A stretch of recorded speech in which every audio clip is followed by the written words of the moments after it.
Now students, I want to discuss one more question. This question is also, you can say, a very important question, and if you solve this question, you will have a lot of concepts. It's an NCERT question number 2.25. In our assignment number 1, it is question number 11. I have marked it as NCERT question. So I have not written the question, but see the question here. It is given in this way. C1, C2, C3, C4, 4 capacitors are there. 100 picofarad, 200 picofarad, 200 and 100. Okay? They are connected to 300 volt. You have to determine the here capacitance, equivalent capacitance, and then equivalent capacitance of the circuit, and then you have to find out the charge and the potential difference through each capacitor. Charge flowing through each capacitor and potential difference across each capacitor. This is our task. I tell you, this question is such a question, a marvelous question. If you do this question, you will have a complete knowledge about how to find out the charge and how to find out the potential difference. This question is a board question also, and such questions have been asked so many times in the board.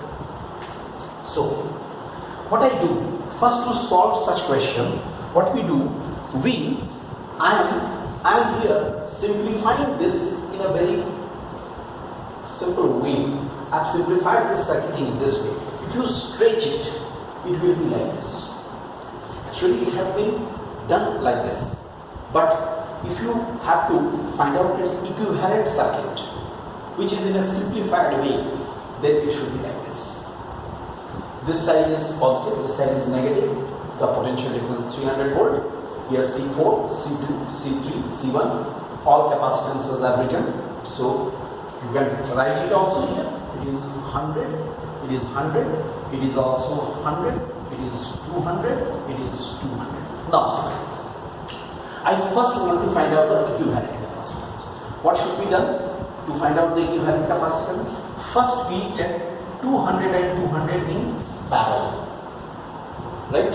So, 200 picofarad and 200 picofarad in series. Then C2 and C3 are in series. Better we say C2 and C3. So 1 by C23, 1 by C23. C23 means equivalent capacitance of C2 and C3. That is 1 by 200 plus 1 by 200, which simply says C23 is equal to 100 picofarad. Alright? Then here this is C23 and C1 are in parallel. Okay? In parallel. Then what we can say? If I name this point as A and this point as B. Okay. Then CAB should be equal to 100 plus 100. I hope 200 picofarad. Understood? Because its equivalent capacitance is already 100. This will be added to this 100, 200. And now this whole thing across AB 200 picofarad. Now this 200 picofarad and 100 picofarad are in series. So we can now write here in this now 100, or you can say C4 and CAB are in series.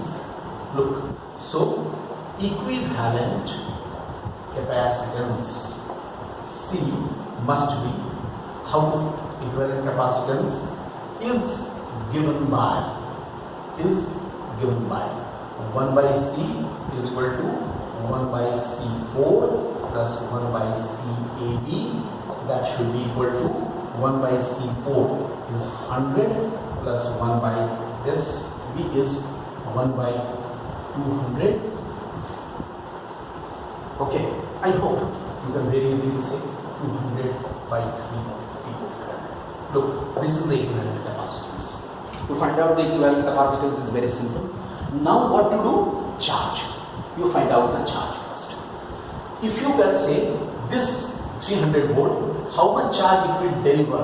Total charge delivered to the combination. Total charge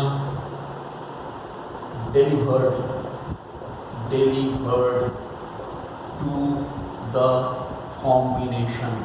Look, that should be Q. Should be how much? The total capacitance into total voltage. Total capacitance is how much? 200 by 3. Okay, 200 by 3 into 10 to the power minus 12, you write better, and into 100. Sorry, into 300.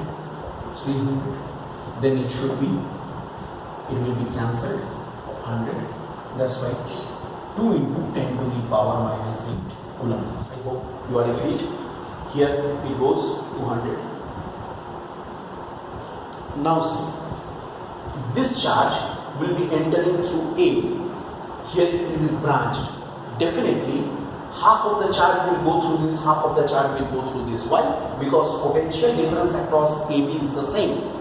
That's why as the total capacitance of 200 is 100, that's why through both the sections the same charge. That means 10 to the power minus 8 coulomb will pass through, okay, C1, and 10 to the power minus 8 coulomb will pass through C2 and C3. Understood? Then what we can find out? We can now very easily find out the potential difference across AB. You find out the potential difference across AB. That is very simple. You find out the potential difference across AB, the total charge which is passing, right?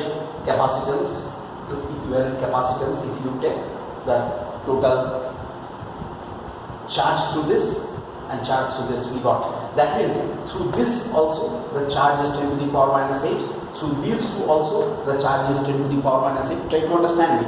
And through C4 charge will be again 2 into 10 to the power minus 8. 2 into 10 to the power minus 8 coulomb will pass through C4. I hope you got it. Could you understand? 2 into 10 to the power minus 8 is entering, but it is branched equally, because whatever is the capacitance here, the same is the capacitance here across AB. So equal amount of the charge will be branched through both the sections.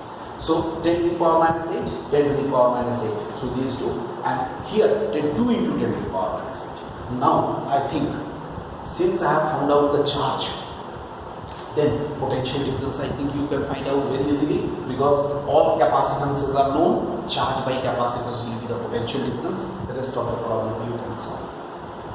Alright, it's very simple. Now just I tell you, this you will complete, no problem. I just tell you, suppose I give you one question. 3 plates are given like this. Each of the area A and distance between each two will be D. Try to follow me. Each plate has the area capital A and distance between any two plates is D. You have to find out. Look, capacitance across E and D. This is my question. You have to find out the potential difference. I tell you again, 4 plates are there. Understood? Here it is connected to, suppose positive, this is connected to suppose negative. And each plate has the area capital A. And distance between any two plates is small d. Alright? You find out the capacitance between the points P and Q. Okay? P and Q are the 2 different points and the 2 different potential. Similar type of the question here also, the similar plates but like this. This is P, this is Q. Here also distance between the two is. What will happen? I just give you the hint. This all will be the parallel plate capacitor. Here see, These two plates will make one capacitor because this is connected to Q. First capacitor, here first capacitor, here second capacitor, here third capacitor. Look, since all these capacitors are connected to the same 2 points, they are connected in parallel. That's why the capacitance will be 3 epsilon naught A by D. Understood? These two will make first capacitor connected between P and Q. These two will make second capacitor connected between P and Q. This will make third capacitor connected between P and Q. Since all the 3 capacitors are connected with the common points, so they are in parallel, so they will be added. But what will be here? Here will be only 2 capacitors. Understood? Because this will make one capacitor. This is P and this is Q. This will make second capacitor. This is P and this is Q. This cannot form a capacitor mid one. It will not be a capacitor. Why? Because both the plates are connected to the same points. That's why 2 capacitors are in parallel, so it will be twice epsilon naught. It was also a tricky question. So in this way, I have discussed a number of the questions which may be complicated, may be tricky, whatever you say. You practice the remaining questions. Now I will upload the next assignment that will be related to the potential and potential energy. Alright? In the meantime, you try with the other problems of capacitors, and in case of any doubt, you may ask. Thank you.